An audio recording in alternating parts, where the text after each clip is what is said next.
الحمد لله نحمده ونستعينه ونستغفره ونعوذ بالله من شرور أنفسنا ومن سيئات أعمالنا من يهده الله فلا مضل له ومن يضلله فلا هادي له ونشهد أن لا إله إلا الله وحده لا شريك له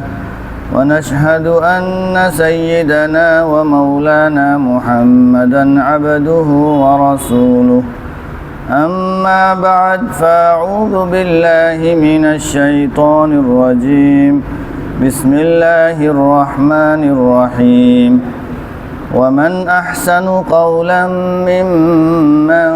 دعا إلى الله وعمل صالحا وقال إنني من المسلمين ولا تستوي الحسنة ولا السيئة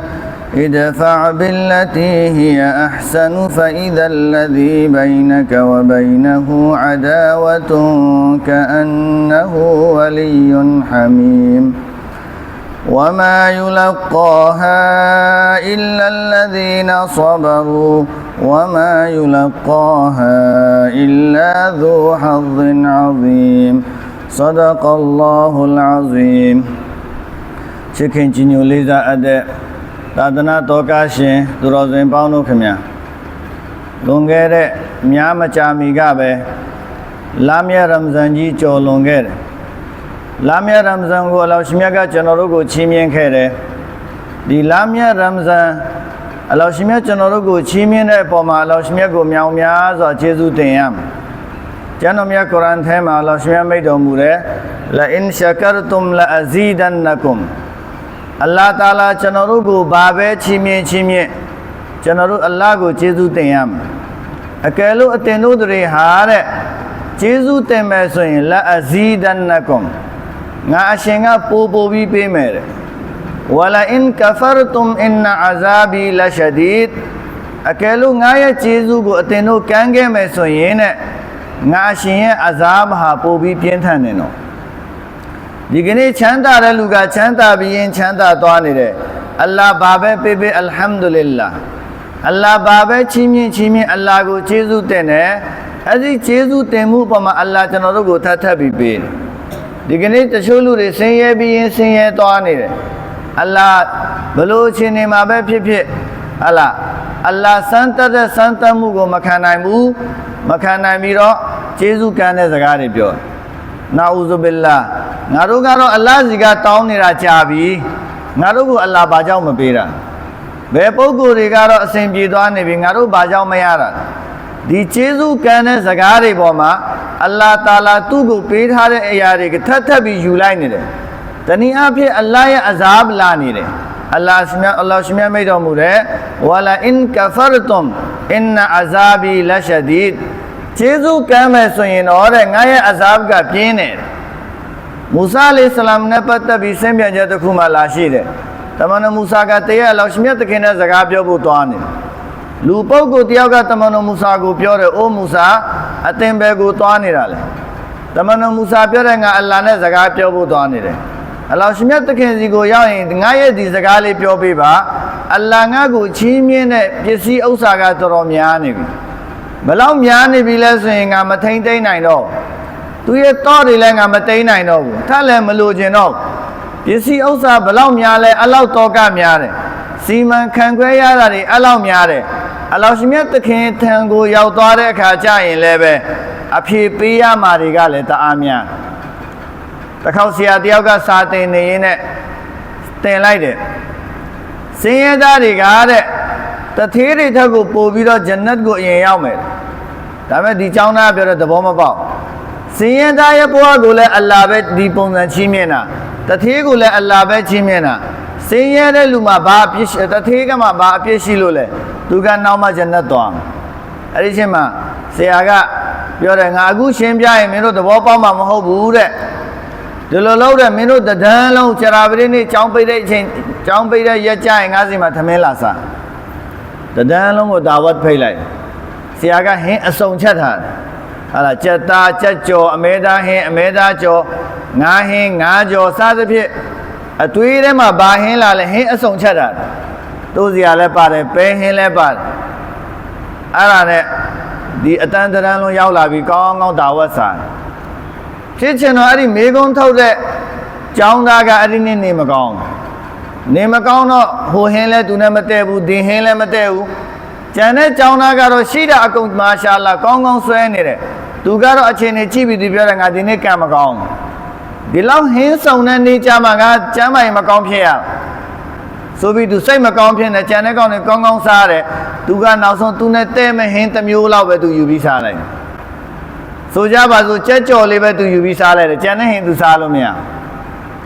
အဲ့ဒါနဲ့ဆရာကဗာပြောလဲဆိုတော့ကဲအားလုံးစားပြီးပြီဆိုတော့တဲ့မီးဖို့တစ်ခုယူလာတယ်အဲ့ဒီမီးဖို့ပေါ်မှာတံပြားတစ်ခုတင်လာတယ်တံပြားကလည်းပူနေတယ်အခုတဲ့တယောက်ချင်းစီဘယ်သူဟင်းဘယ်နှမျိုးစားလဲဒီတံပြားပေါ်ကိုတက်ပြီးပြောပြီးစင်ဥမာပြဟင်း10မျိုးစားတိုင်းအဲ့ဒီလူကတံပြားပေါ်တက်10မျိုးလုံးပြောပြီးစင်ဆိုတော့ဟင်းဘယ်လောက်များစားတာလဲသူကောင်းကုတ်ပြီပြောတဲ့ဒုက္ခပဲဟင်း10မျိုးပြောရင်ငါ6ယောက်ကျက်သွားမှာပေါ့အခု10မျိုးစားတဲ့ကောင်10မျိုးပြောပြီးစင်းတာ6ယောက်ကျက်သွားတယ်အဆင်မပြေဘူးနောက်တစ်ယောက်လည်းပြောတယ်အဆင်မပြေဘူးကျွန်တော်တို့တက်လို့မရအောင်ဟင်းစားရတာတော်တော်များနေအခုနကကြက်ကြော်စားတဲ့ကြောင်းသားပြေးတက်ပြီးကြက်ကြော်လို့ပြောပြီးဆင်သွားလိုက်တာသူလွတ်သွားတယ်ဆရာပြောတဲ့ဥပမာကအဲ့ဒါပဲတဲ့ကိယာမတ်နေ့ကျရင်အလ္လာဟ်တာအာလာမေးမယ်ဒုနီယာမှာဒီပစ္စည်းဥစ္စာကိုဘယ်လိုပုံစံနဲ့ရှာခဲ့လဲအတူအညွှန်းနေနဲ့ရှာခဲ့တာလားဟလာလ်ပုံစံနဲ့ရှာခဲ့တာလားသူများကိုတရုတ်ကိုဂျပန်လို့ပြောပြီးဂျင်းထည့်ပြီးပတ်စံရှာခဲ့တာလားနော်လူတယောက်နဲ့မလိုက်ဖက်တဲ့ဥစ္စာကိုမင်းဒါဝတ်လိုက်တာတော်တော်လှသွားတယ်ဆိုပြီးတော့ဒီလိုမျိုးကလီကမာတွေပြောပြီးရှာခဲ့တာလားဒီဟာကိုစည်ရင်းစစ်မယ်အခုဘလို့ရှာလဲစည်ရင်းစစ်ပြီးရင်ဒီဟာကိုဘယ်နေရာမှာသုံးလဲအလ္လာဟ်နှစ်တတဲ့နေရာမှာသုံးတာလားအလ္လာဟ်မနှစ်တတဲ့နေရာမှာသုံးတာလားဒီစည်ရင်းတွေစစ်ရင်တဲ့အားလုံးကိုစည်ရင်းစစ်ပြီးမှဂျန်နတ်သွားမှာဂျဟန္နမ်သွားမလားဆိုအလ္လာဟ်ဆုံးဖြတ်မှာအခုသူ့ကိုစည်ရင်နဲ့ဘလောက်ရှာတာလဲအဲ့လောက်စည်ရင်များပေးရတယ်သူဂျန်နတ်သွားဖို့နောက်ကျသွားတယ်ဒီသဘောပြောတာအလ္လာဟ်ကနောက်မှပို့မှာမဟုတ်သူစည်ရင်သူရှုံနေတာသူစည်ရင်သူပေးရင်လည်းသူနောက်ကျသွားမှာနော်အဲ့တော့ခုနကပုဂ္ဂိုလ်ကတမန်တော်မူဆာဘာပြောလဲအိုးမူဆာတဲ့အလ္လာဟ်ကိုပြောပေးပါကျွန်တော်ကိုပေးထားတဲ့ပစ္စည်းဥစ္စာများနေပြီကျွန်တော်စည်ရင်လည်းမပေးနိုင်တော့ကျွန်တော်ကိုနည်းနည်းပေးတာရက်လိုက်တော့ဖြစ်နိုင်နောက်နည်းနည်းယူလိုက်ကျွန်တော်မထိန်သိမ်းနိုင်တော့ကောင်းပြီတဲ့တမန်တော်မူဆာသွားရင်နဲ့နောက်အရှိမနောက်ပုဂ္ဂိုလ်တယောက်နဲ့တွေ့အဲ့ဒီပုဂ္ဂိုလ်ကဘာလဲဆိုတော့မြေကြီးပေါ်မှာထိုင်နေတဲ့စားစရာလည်းမရှိဘူးဟုတ်လားဘာမှဝတ်စရာလည်းမဲရမရှိဘူးဘာမှမရှိဘူးလမ်းဘေးနေလမ်းဘေးစားတမန်တော်မူဆာကိုပြောတယ်အိုးနဗီပဲသွားနေလေဒီလိုပဲအလ္လာဟ်တာအာလာစီကိုသွားနေတယ်အလ္လာဟ်စီကိုရောက်တခွန်းပြောပေးပါတဲ့ကျွန်တော်တော်ဒုက္ခရောက်အလ္လာဟ်ရဲ့ဘန္တာပဲပုဂ္ဂိုလ်အရင်ဒုက္ခရောက်နေတယ်နေစရာဆိုလို့မြေကြီးပဲရှိတယ်ရှင်ရင်လည်းမြေကြီးပဲတေရင်လည်းမြေကြီးပဲရွှေထီးမရှိဘူးစားစရာလည်းမရှိသူများနည်းနည်းလာကျွေးရင်စားလိုက်တယ်ဘာအလုံးလုံးအဆင်မပြေဘူးရှုံးတယ်ဘဝကြီးကမအောင်မြင်နိုင်ဘူးအနာဂတ်အတွက်ယင်လေးတယ်စသဖြင့်သူရဲ့ခံစားချက်တွေသူပြောတယ်အလ္လာဟ်စီကိုရောက်ဒီတခွန်းတော့ပြောပေးတဲ့ကျွန်တော်တိတ်ကြီးလည်းမချမ်းသာခြင်းဘူးအစ္စတ်လေးနဲ့နေဖို့တောင်းအိမ်လေးနဲ့ဝင်ငွေလေးတစ်ခုအလ္လာဟ်ပြောပါချင်းမြင့်ဖို့နည်းနည်းပြောပေးကောင်းပြီတမန်တော်မူဆာရောက်သွားတယ်အလ္လာဟ်စီကိုယာအလ္လာဟ်ကျွန်တော်လာရင်းနဲ့လမ်းမှာဒီလိုပုဂ္ဂိုလ်တယောက်နဲ့တွေ့ခဲ့တယ်ဒီပုဂ္ဂိုလ်ကတော့အလွန်အင်မတန်ချမ်းသာတယ်သူဒီလိုမာလိုက်တယ်သူစီကိုအလ္လာဟ်ပေးနေတဲ့နေမတ်တွေနည်းနည်းလျှော့ပေးပါအယံများသွားပြီသူမထိန်သိမ့်နိုင်တော့ဘူးလို့ပြောတယ်အလ္လာဟ်နည်းနည်းလျှော့ပေးပါလို့သူအလ္လာဟ်စီကိုတောင်းဆိုခိုင်းလိုက်တယ်အလ္လာဟ်ရှင်မြတ်သခင်ဖြစ်ပေးတယ်သူ့ကိုလျှော့လို့မရဘူးတဲ့ထပ်ပေးရမယ်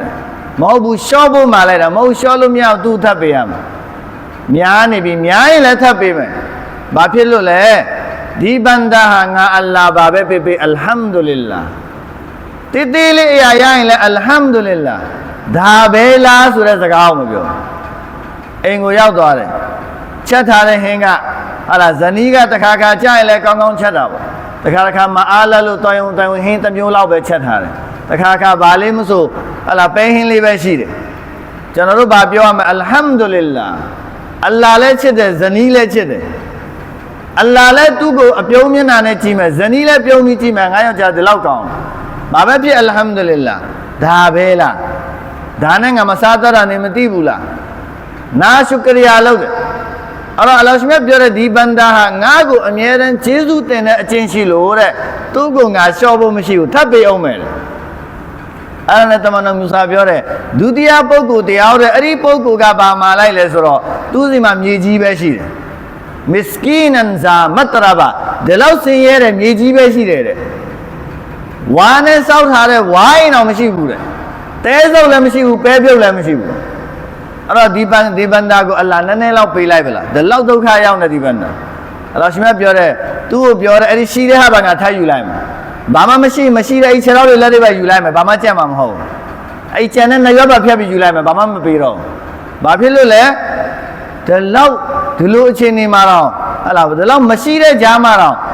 ့အလ္လာဟ်စမ်းတတ်နေတယ်ဆိုတာကိုမယူရမယ်အလ္လာဟ်ငါ့ကိုစမ်းတတ်နေတယ်ငါဆဘာလုပ်ရမယ်အလ်ဟမ်ဒူလ illah မဆိုဘူးသူ့ကိုငါနည်းနည်းပေးခဲ့တယ်ဒါပဲလားပြောတယ်နောက်နည်းနည်းထပ်ယူလိုက်တယ်ဒါပဲလားပြောတယ်ကျေးဇူးကံနဲ့ယူရင်ဘာမှမရှိတော့ဘူးကျွန်တော်တို့ပြောမယ်အလ္လာဟ်ကိုကျေးဇူးတင်ဖို့ကျွန်တော်တို့မှာပါရှိလို့ကျွန်တော်ဆင်းရဲတာအိမ်ကလည်းအငားသူများစီမှာလုံနေရတဲ့ဝန်ထမ်းကိုပိုင်လုံလည်းမဟုတ်ကျွန်တော်ဘယ်လိုကျေးဇူးတင်မယ်ဗျာကိုပြန်ကြည့်အလ္လာဟ်ကိုခြေထောက်နှစ်ဖက်ပေးထားတယ်ခြေထောက်မရှိတဲ့လူကိုကြည့်ပြီးကျေးဇူးတင်ပါအလ္လာဟ်သာအကယ်လို့သူ့လိုမျိုးငါစီကခြေထောက်ယူလိုက်ငါဘယ်လိုလုပ်အလ်ဟမ်ဒူလ illah ငါလမ်းလျှောက်လို့နိုင်သေးတယ်အလ်ဟမ်ဒူလ illah နော်လမ်းမရှိတဲ့လူကိုကြည့်ပြီးပြောမယ်အလ်ဟမ်ဒူလ illah ငါကိုအလ္လာဟ်လက်နှစ်ဖက်ပေးထားတယ်အဲ့ဒီအလ်ဟမ်ဒူလ illah ဒီကျေးဇူးတိတ်တမှုပေါ်မှာအလ္လာဟ်ကပို့ပြီးပေးမယ်နော်အခုကျွန်တော်တို့အလ္လာဟ်ရှင်တခင်ကရမ်ဇန်လကြီးကိုချီးမြှင့်ခဲ့တယ်ဒီရမ်ဇန်ရတဲ့ပုံမှာအလ်ဟမ်ဒူလ illah ကျေးဇူးတင်ရမယ်အဲ့ဒီရမ်ဇန်ဝင်တဲ့အချိန်မှာကျွန်တော်တို့ရဲ့ဘဝတွေဟာပြောင်းသွားတယ်တသက်လုံးဗလီမရောက်တဲ့လူလည်းရမ်ဇန်ဆိုရင်ရောက်လာတသက်လုံးဟာလာကုရ်အာန်မဖတ်တဲ့လူရမ်ဇန်မှာဖတ်တယ်ဂုနာမရှောင်တဲ့လူရမ်ဇန်မှာရှောင်တယ်ဟာလာအလ္လာဟ်ငါ့ကိုစိတ်ဆိုးသွားမယ်ဂုနာတစ်ခုလောက်ဖို့စဉ်းစားရင်ဒီလိုပြောတယ်ရမ်ဇန်ကြီးမလောက်ကောင်းဘူးတကယ်တော့ဂုနာကတစ်နှစ်လုံးရှောင်အောင်မှာရမ်ဇန်ပဲ special ရှောင်အောင်မှာမဟုတ်နော်နမတ်အဇန်ပေးတယ်ဗျရမ်ဇန်လိုက်ပလီသွားလေရမ်ဇန်မှာကျွန်တော်တို့ဘဝတွေပြောင်းသွားဘယ်လောက်ပြောင်းသွားလဲတနေ့လုံးပလီမာ soft line ကတစ်လိုင်းနှစ်လိုင်းပဲရှိတယ်ရမ်ဇန်လမြင်ပြီလို့ကျင်ညာတာပလီမာလူပြည့်သွားတယ်ဒါလောက်ပလီမာလူရှားပါနေတဲ့ဒီခေတ်ကာလကြီးမှာဒီရမ်ဇန်လမှာတချို့ဖက်နဲ့ချွတ်တဲ့နေရာမှာဖတ်တချို့ဝူဇူကန်ခုံမှာထိုင်ပြီးဖတ်နေတယ်အလ္လာဒီလောက်လူဘယ်ကရောက်လာလဲရမ်ဇန်ဝင်ပြီဆိုတော့အတိကကျွန်တော်တို့ဘဝကိုပြောင်းလိုက်တယ်ဟာလားလုံးဝနမတ်နဲ့ရိုဇာနဲ့ဇစ်ကရ်နဲ့ကုရ်အာန်တီလာဝတ်နဲ့ဂုဏတွေဆိုလုံးဝဝေးရှောင်ဒီလိုဘဝကြီးနဲ့ကျွန်တော်တို့တွားရင်နဲ့ဘယ်နှစ်လမြင်ပြီးအိတ်ရောက်သွားပြီကျွန်တော်တို့ဘဝကြီးကိုပြန်ပြီးတော့မေ့သွားတယ်ရမ်ဇန်မှာနေခဲ့တဲ့ဘဝကိုမေ့သွားတယ်ဟိုးအရင်ဘဝကိုပြန်ရောက်သွားတယ်အရင်လိုမဟုတ်တော့ဘူးပလီတွေပြန်ပြီး6သွားပြီ6ကတ်သွားပြီပလီမာလူမရှိတော့ဘူးကုရ်အာန်တီလာဝတ်လုပ်မဲ့လူမရှိတော့ဘူးဂျုမာနေ့တစ်ပတ်တစ်ခါတွေ့ရတယ်ပြီးရင်ပျောက်သွားတယ်နောက်တစ်ပတ်နေမှပြန်ရောက်လာဆိုတော့ကျွန်တော်တို့ဘဝတွေကရမ်ဇန်ပြီးတဲ့ကနေပြောင်းသွားပြီနော်ကျွန်တော်အမြဲတမ်းပြောတဲ့စကားတစ်ခုရှိတယ်မိမိဘဝကိုရမ်ဇန်လိုဖြတ်တန်းပါမိမိဘဝကိုရမ်ဇန်မှာဘယ်လိုဖြတ်တန်းခဲ့လဲဆယ်ရီအချိန်စားဖို့ကျွန်တော်တို့ထားတယ်ဆယ်ရီအချိန်ဆိုတာဘာအချိန်လဲတဟဂျွတ်အချိန်ဖြစ်တယ်တဟဂျွတ်အချိန်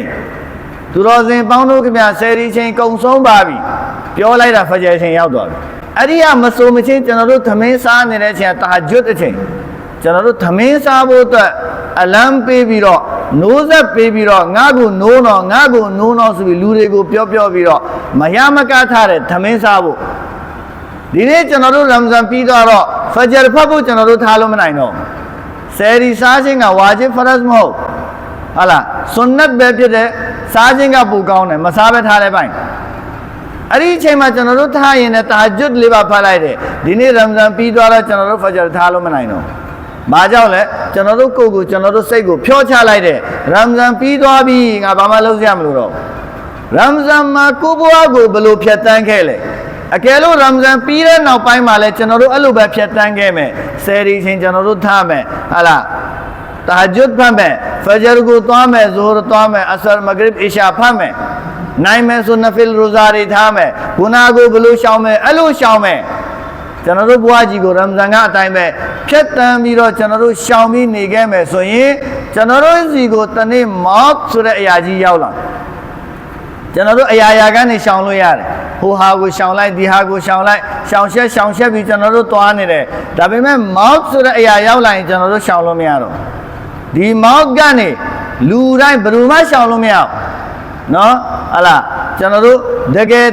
ယောဂတွေကုပေးနေတဲ့ဆရာဝန်လည်းမောက်ကနေရှောင်လို့မရဘူးအကြောင်းမလို့ကျွန်တော်တို့ပြောတယ်မမာသောရှိနေမတီရောစေးသမားတဲ့တဘောကစေးသမားဆိုတာစေးကုတဲ့လူစေးကိုယ်တိုင်သူများကိုကုပေးနေတဲ့လူကသူကိုယ်တိုင်တော့တည်ခြင်းတရားကိုရှောင်လို့မရဘူးကိုယ်တိုင်သူများကိုစေးကုပေးနေတဲ့ကျမ်းမာရေးကောင်းအောင်မလို့လုပ်ရမယ်ဟာလားလူနာကိုအသက်ကယ်တဲ့ပုံကိုယ်တွေကျမ်းမာရေးကောင်းအောင်ဘယ်လိုစားရမလဲသိတယ်ဘယ်လိုနေရမလဲသိတယ်မသိအောင်ဘယ်လိုနေရမလဲမသိဘူးသူလည်းသိတယ်တရားနဲ့ဗာသိရလဲကျမ်းမာရေးနဲ့ပတ်သက်ပြီးအကျွမ်းဆုံးဆိုတဲ့ပါရဂူလည်းသိတယ်တရားနဲ့ဗာသိရလဲဒုနီယာမှာမသိလို့မရအောင်သိကိုသိရမယ်ဒုနီယာကနေကျွန်တော်တို့တနေ့သွားမယ်မောက်ဆိုတဲ့အရာကြီးမကြခင်မှာပဲစိုက်မြိုင်ကျွန်တော်တို့အရှိကိုရောက်လာမယ်အဲ့ဒီရောက်လာတဲ့အခါကျရင်ကျွန်တော်တို့ဘဝဘယ်လိုဖြစ်မလဲဘဝကြီးကိုရမဇန်လိုဖြတ်တန်းခဲ့တဲ့လူဟာသူ့ရဲ့မောက်ကအီဒ်လိုဖြစ်နေမယ်ရမဇန်လမှာကျွန်တော်တို့မနက်စောဖဂျာပြီးအိတ်လိုက်တယ်အိယာနိုးတော့အာချောက်တယ်ရေတောက်ချင်တာတောက်လို့မရအောင်အာအရင်ချောက်တယ်ရေတောက်လို့မရဘူးရိုဇာကြီးနဲ့ခဏနေတော့လက်ဖိတ်တစ်ခွက်လောက်တောက်ချင်တာအရင်ပဲခေါင်းကိုက်တယ်တောက်လို့မရအောင်စပယ်လောက်ပြန်အောင်ခဏနေတော့ကွန်းတရားလောက်စားချင်တယ်စားလို့မရအောင်နေ့လည်းကြတော့သမင်းဟင်းချက်ထားတာမွေးနေရောစားချင်တယ်စားလို့မရအောင်ဒီလိုရှောင်ကျင်ပြီးစပယ်လုပ်ပြီးဝါဖြေခြင်းရောက်သွားဒီလိုတွိုင်းနဲ့ရမဇန်လကုန်သွားတယ်ဘယ်နေ့အီဒ်နေ့ရောက်လာတယ်အဲ့ဒီနေ့ကျတော့အစ်နမတ်ဆက်ပြီးဆင်းလာတာနဲ့ကြည်လိုက်တော့ရေတစ်ခွက်တောက်လိုက်တာအရသာရှိမှရှိပြီတလားလုံးမတောက်ရအောင်နော်ဟိုအိမ်သွားလိုက်တယ်လက်ဖေးတစ်ခွက်ပေးလိုက်တယ်တောက်လိုက်တယ်ကောင်းလိုက်တာပျော်နေတယ်တလားလုံးမစားမတောက်ရတဲ့ဟာအခုမှစားရတယ်ပျော်လိုက်တာကွန်းတရားကျွေးလိုက်တယ်အာဝါလို့ကောင်းမှကောင်းတလားရှိပြီငါဒီလိုမစားရတာအဲ့တော့ဘာဖြစ်နေလဲသူရဲ့အေးနေ့ကအလွန်အင်မတန်ပျော်ရွှင်စရာရတရားဖြစ်နေတယ်ဘာဆဆပျော်နေတယ်ဘာလဲလို့ပျော်နေတယ်နော်ရမဇန်တလားလုံးတွေးတဲ့လူကိုရိုက်ချင်ထိုးချင်တယ်ဝါကြိုက်တဲ့လူဟာအခုတွေးတဲ့လူကိုရည်ပြနေတယ်အစ္စလာမ်အလိုင်ကွမ်ပျော်နေတယ်ဘာကြောင့်ပျော်လဲရမဇန်လတလားလုံးရိုဇာထားခဲ့တာ哦အဲ့ဒီအပျော်တွေအလ္လာဟ်တာလာချီးမြှင့်တယ်အကယ်လို့ကျွန်တော်တို့ဘွားကြီးကိုရမဇန်လလိုပဲဂုဏတွေရှောင်ပြီးတော့ကောင်းမှုကုသိုလ်တွေလုပ်ပြီးတော့အဲ့ဒီမှာလှုပ်ထားတဲ့အရင်အတိုင်းထပ်ပြီးနေခဲ့မယ်လှုပ်ခဲ့မယ်ဆိုမောက်ရောက်လာတဲ့အခါကျရင်ကျွန်တော်တို့အကြီးကျယ်ပျော်နေမယ်မျက်လုံးနှလုံးမိတ်သွားတာနဲ့အာခိရတ်ကိုမြင်သွားပြီသူနေရမယ့်စခန်းတွေသူမြင်သွားပြီသူ့ရဲ့ဟာလာကဘာကဥယျင်လိုဖြစ်နေပြီပျော်နေတယ်ပြုံးနေတယ်သူကတော့ဘလို့ပျော်နေတယ်ပြုံးနေတယ်သူ့ရဲ့အိမ်သူအိမ်သားတွေကငုံပြီးနှုတ်ဆက်နေတယ်ဒုနီယာကိုကျွန်တော်တို့ရောက်လာတဲ့အချိန်မှာကျွန်တော်တို့ငုံပြီးရောက်လာဘယ်သူမှရည်ပြီးမရောက်လာဘူးမွေးလိုက်တာနဲ့ဒုနီယာကိုရောက်တော့အော်ပြီးငိုတယ်သူ့ရဲ့ငိုတံကိုကြားပြီးတော့အိမ်သူအိမ်သားတွေကရည်ပြီးကြိုဆိုတယ်အဖေကလည်းပြုံးနေတယ်ရည်နေတယ်ငါသားတယောက်ဒုနီယာကိုရောက်လာပြီငါသမီးတယောက်ဒုနီယာကိုရောက်လာပြီငါအိမ်သူအိမ်သားတယောက်တိုးလာပြီအကိုကလည်းပြောနေတယ်ညီလေးတယောက်ရပြီညီမလေးတယောက်ရပြီသူ့ကိုပြုံးရွှင်ရီမောနဲ့ဒုနီယာကလူတွေကြိုဆိုခဲ့တယ်သူကတော့ငိုပြီးရောက်လာတနေ့ကျွန်တော်တို့မောက်တယောက်လာမယ်နော်အိမ်သူအိမ်သားတွေကျွန်တော်တို့ကိုငိုပြီးနှုတ်ဆက်မယ်ငါအဖေဆုံးသွားပြီငါအမေဆုံးသွားပြီငါရဲ့အကိုဆုံးသွားပြီငါယောက်ျားဆုံးသွားပြီဆိုပြီးငိုပြီးနှုတ်ဆက်မယ်ကျွန်တော်တို့ကတော့ပြုံးပြီးတော့ပျော်နဲ့အလ္လာဟ်စီကိုသွားမယ်အဲ့ဒါဘယ်လိုလူလဲမိမိဘဝကိုရမဇန်မှာဖြတ်တန်းတယ်လို့မိမိတဘဝလုံးကိုဖြတ်တန်းတယ်လို့ကျွန်တော်တို့ဘဝတွေကိုရမဇန်မှာကျွန်တော်တို့ဘယ်လိုနေခဲ့လဲနည်းနည်းတွေးလိုက်ရမယ်ငါရမဇန်မှာဘယ်လိုနေခဲ့လဲအခုငါဘာဖြစ်သွားရမဇန်လမှာရိုဇာအပြည့်အောင်ထားနိုင်တဲ့လူအခုဒီ10မိနစ်လောက်ဖရတ်နမတ်ငါဖတ်လို့မနိုင်တော့ဘူးငါဘာဖြစ်သွားငါပဲမားနေပြီကိုပြင်ရတော့မယ်နော်အခုကျွန်တော်တို့ဘဝမှာလွတ်ခဲ့တယ်ဖရတ်နမတ်တွေလွတ်ခဲ့တယ်အရွယ်ရောက်တဲ့အချိန်ကနေစပြီးတော့ဒီလွတ်ခဲ့တဲ့နမတ်တွေကိုကျွန်တော်တို့ကစွာဖြည့်ရဟုတ်လား Uma appear Asologere Magre Pabiro Sonat in a Filipalai Lule who Asoria Farasga Taumajiu Tagaro Kazapiame Alamimi Buama Leshi Payame Faras Namazi Gulepame Look Gere Kazari Gula 9 the long Senza Bipim We are yelling and Namaz Banaching Logele Mamma Miro so come Miro Ala Chanabuama Panama don't look at a Fajar go Pabare so be Ares and Huma Fajar Palan Saka Achayares in Chanabuama Panama don't look at a Zohur go Pabare Deloniat Loman Chanabuama Panama don't look at a Asur go Pabare so be Niat Lom Farazye Wajibi Piame Sonat de Nafil Lepiamlu Faraz Naje Wajibs are with their go Biora Darigaro Kaza Pigo Piama Mapi and Latala Maplo, a sonnet in the Philipiamlo. A Kelu Alu Mapi Musu Napona the Yoshide, Janabuama, Jana now son look at a Faraz go Piba. Fajar Faraz Narakad go Pibar. With the Tonakad go Pibar. So we bone and a pim. The Hari Pigo Piam. Aluba Rosari look at it, you are everything and a Sabiro. Ramzan Rosari look at it. No, O Shabe Bradurza Mabau, Ara Faraz Maho. O Ashurare Muharram Nemabau. The Ramzan look at her, Pigo Piam. Mapibu and Allah Talaetama, a pipijin Kayam. No, the Chulu de Lula Tuire, Ala Fidia Pilai me. Fidia Pilai me, Aroma Panai. Fidia Suraga, Indiga Chanaru Fitra Tode. Lutiago Fitra Mapping Arong Aya Chowtown. Ari Fitaraga, Belupirale, Faraz the Jainzago Fitara Talonza, Arago Fidia Locon. The Yamang Ajim Ho, Chowching, with the Basu Chowching. Allah, Ari Chowching, Zago Pire, the Yago Belaule, the Jingo Uma be Chowtown swing, Chowching go Belaule, Elotabi, the Yaza Tiaza, Dibong and Pijan. Rosa Talongo left Fitara Talonza. Ara Belulu Pilo Yale swing, Lutiama. Lutiaga, maybe Wama Faraz Namaz de Loker. Ari Lokere Haga, to Pian Piebo Qui, Mayage. A good load, Jamaican on you, a county pili. Piebo Qui, Yaris, Piam. Piebo Qui, Yabalian, and Mapibe. Who now Mafidia paying Edifidia at Tamamia? Balu a chain in Mumale, Lutiaga, Namaz de Patabi, and Orogo Qui, and Yai Pirare. Jabi Mapana in Timey Pat, Timey Mapana in Ala Leliao Mipa, Sadapi a yam one nepa. Janarogo Blaudi Queen Bidale. The Pama sit tiny there, upon a poor Quelaiba. The Puega Taiba, not the Puega Papa. Adipuabi, Adipuega Taiba, who Puega La Papa. The Lao Queen Bidale, look over machine. Aramala, Janaro Chama, Gangonjina Lolide, Lolide Hagakura and Kaza, Pigo Piame, Janaro Duniaga, Toabi and Alpaima, Janaro Aina Tadamiga, Arikazago, P. Belulamia, Fidia Belulamia. Beluhamuma Beluya Lesoe, Tuga, Ala, Dilu Nimakone Chima, Namazlo Tore, Tuhatu, Belu Mama Pina. Beluma Talu Lemonaimu, Lolo Lemonaimu, never to main beyond it. Beluma Palumanaimu, Namaz chain Chodore, Chodore Kama, Tuta Fidia Pilade, Piro Tua Pian Countore, Pian Counter who Fidia cancel, a good Arabian PM.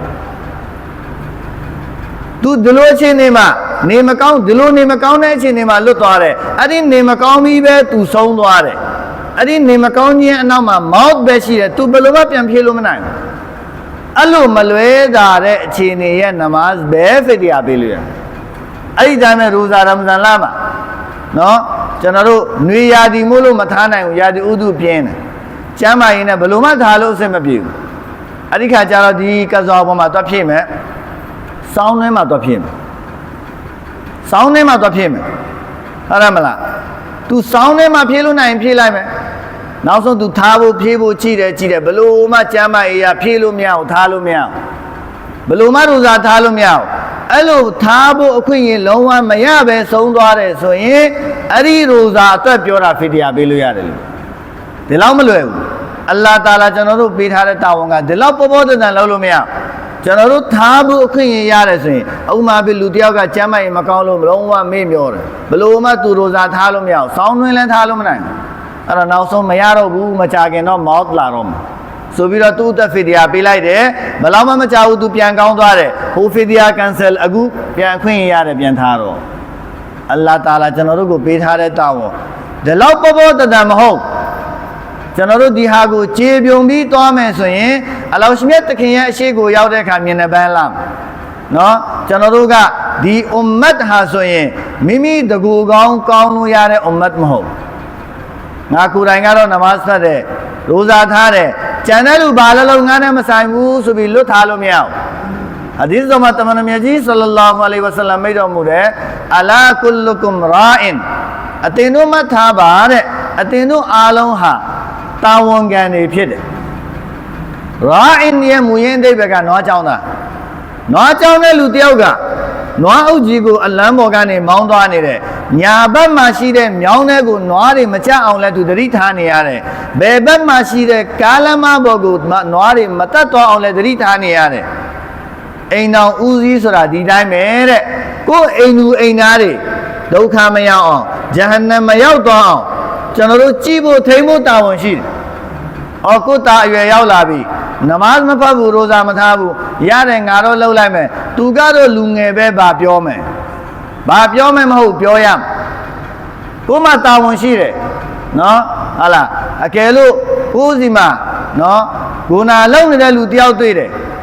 ဟာလားအဲ့ဒီလူကကိုယ့်ရဲ့လက်အောက်ငယ်သားဖြစ်တယ်မရအာမင်ကုမ်မွန်ကရန်ဖလ်ယူဂိယရ်ဟူဘီယဒီ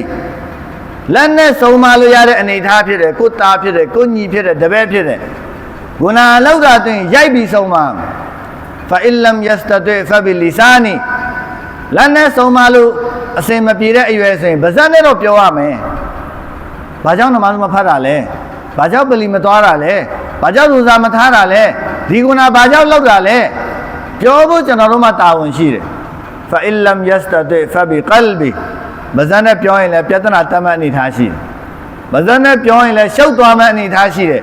အ ਨੇ ဆုံးတော့တဲ့နှလုံးသားတွေကတော့တားရမယ်တဘောကနှလုံးသားတွေကနေဒီအလုပ်ကိုမုန်းလိုက်ရမယ်သူလောက်ရင်တော့ငါမပါတော့သူတားလို့များမှသူငါလည်းလောက်တော့မယ်ဒီတဘောပြောတာမဟုတ်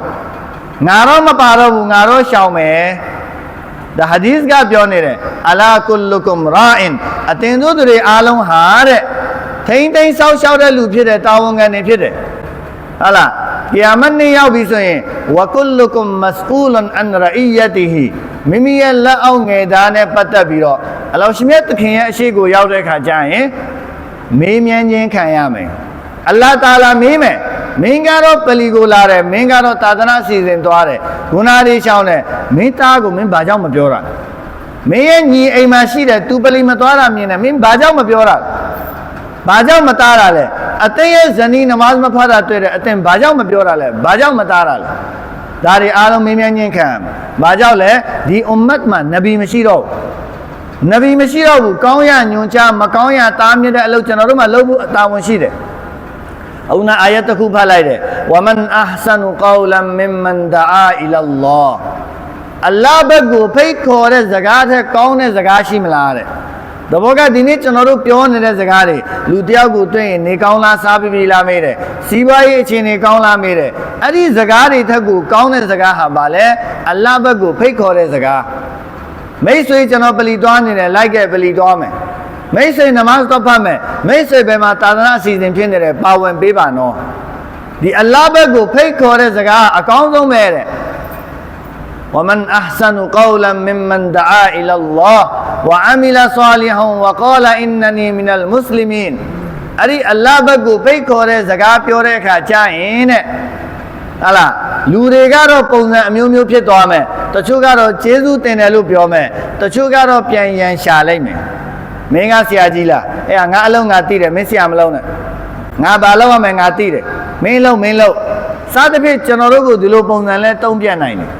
အဲ့ဒီခါကျရင်တဲ့သူဒီလိုတုံးပြန်ရင်ကျွန်တော်တို့ဘယ်လိုပြန်တုံးပြန်မလဲသူပြောလို့ဆိုရင်ဟဲ့ဟာလားမင်းလုံးလို့ပြန်အေးကွာမင်းကနောက်တစ်ခါဘယ်တော့မှမခေါ်တော့ဘူးဒီလိုပြန်တုံးပြန်ဒီလိုမဟုတ်ပါဘူးတဲ့ဝလာတစတဝီလ်ဟဆနတုဝလာဆယီအာသူဒီလိုပြန်ပြောရမလားဆိုပြီးတလုံးထိုးထဲလိုက်မလားတဲ့ဒီလိုလည်းမဟုတ်ဘူးတဲ့ဟာလားသူ့ကိုပြန်တုံးပြန်တဲ့အခါမှာအကောင်းနဲ့အဆိုးဆိုတာနှစ်ခုရှိတယ်နော်တဲ့ သူ့ကိုချစ်ချိုးတသားနဲ့ကျွန်တော်ဒီလိုသဘောပြောတာမဟုတ်ပါဘူးဟာလားကျွန်တော်ကိုစိတ်မဆိုးပါနဲ့ဒီလိုပုံစံလဲတုံးပြန်လို့ရတယ်မင်းကဘာကောင်လဲကွာဆိုပြီးတော့လဲတုံးပြန်လို့ရတယ်အဲ့ဒီအကောင်းနဲ့အဆိုးမှဘယ်လမ်းကြောင်းကိုရွေးမလဲတဲ့ဣဒဖဘီလတီဟီယာအဟ်ဆန်ကောင်းတဲ့လမ်းကြောင်းကိုပဲရွေးပါفإذا الذي بينك وبينه عداوة كأنه ولي حميم သူကကိုယ့်ကိုအဆိုးပုံစံနဲ့ပြောရင်ကိုကအကောင်းပုံစံနဲ့ပြန်ပြောတယ်ဆိုရင်တဖြည်းဖြည်းနဲ့သူနဲ့ကိုနဲ့ကြားမှာအလွန်အင်မတန်ချစ်ကြတဲ့တငယ်ချင်းတွေလိုဖြစ်သွားမယ်ဟမ်ကျွန်တော်တို့ကလူတယောက်ကစိတ်ဆိုးတယ်ဟာဒီစကားဘာပြောနေလဲကျွန်တော်တို့ကဆွေမျိုးတွေကအဆက်ဖြတ်သွားတဲ့စကားမပြောတော့ဘူးကျွန်တော်တို့သူ့ကိုဘယ်လိုပြန်တုံ့ပြန်မလဲဆွိလ်မန်ကတောအကာကျွန်တော်တို့ကအဆက်ဖြတ်သွားတဲ့လူကိုကျွန်တော်တို့ပြန်ဆက်ပါကျွန်တော်ကိုစိတ်ဆိုးပြီးမခေါ်တဲ့လူကျွန်တော်ကိုတွေ့ရင်မျက်နှာလွဲတဲ့လူကိုသူလွဲကိုလွဲဆိုပြီးမလွဲလိုက်ပါနဲ့ဟာဒီစကားပြောတဲ့ဒါကျွန်တော်တို့အလုံးမဟုတ်မွတ်စလင်ရဲ့အလုံးကဒီလိုမဟုတ်ဘူးဆွိလ်မန်ကတောအကာကျွန်တော်ကိုစကားမပြောတဲ့လူကိုကျွန်တော်တော့ပြောပါသူမပြောပါစေကျွန်တော်မှရှိတဲ့မာနတွေကိုပြစ်ချလိုက်ပါကျွန်တော်ဘာမှမဟုတ်ဘူးကျွန်တော်ဟာမြေကြီးနဲ့ဖန်ဆင်းထားတဲ့အဖန်ဆင်းကံဖြစ်တယ်မကြခင်မြေကြီးတဲ့ကိုပြန်သွားရမယ်အလောင်းရှင်မြတ်ထံတော်ပါရဲ့ရှေ့တော်မောက်ကိုသွားရမယ်ဘာမှမဟုတ်ဘူးမာနတွေခဏပြစ်ပြီးတော့သူ့ကိုဆလံပေးပါသူ့ကိုခေါ်ဖို့လုပ်ပါအဆက်အသွယ်လုပ်ပါဆွိလ်မန်ကတောအကာ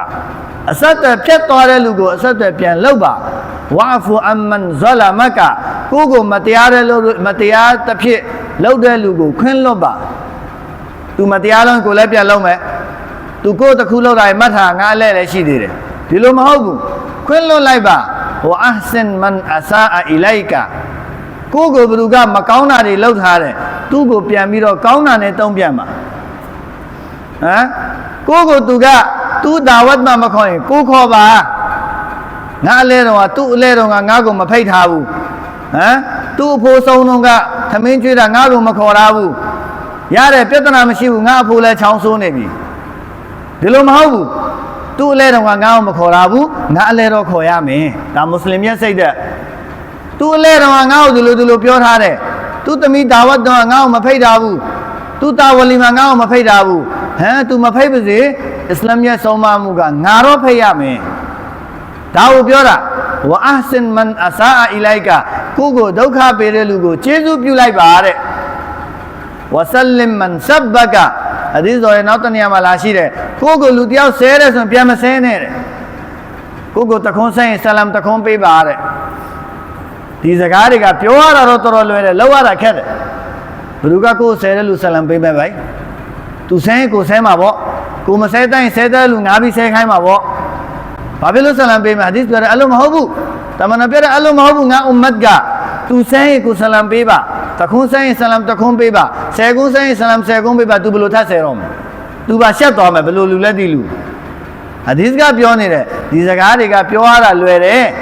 လောက်ရတာမလွယ်ဘူးအဲကြလို့ကျွန်တော်မြတ်ကုရ်အာန်မှာအလ္လာဟ်ရှင်မြတ်ခင်ဆက်လက်မိတ်တော်မူတဲ့ဝမာယူလကောဟာအီလလ္လဇီနာဆဘရူဒီအရေးချင်းတွေဟာတဲ့လူတိုင်းလုပ်လို့မရဘူးတဲ့ဆဘရလုပ်တဲ့လူပဲလုပ်လို့ရတယ်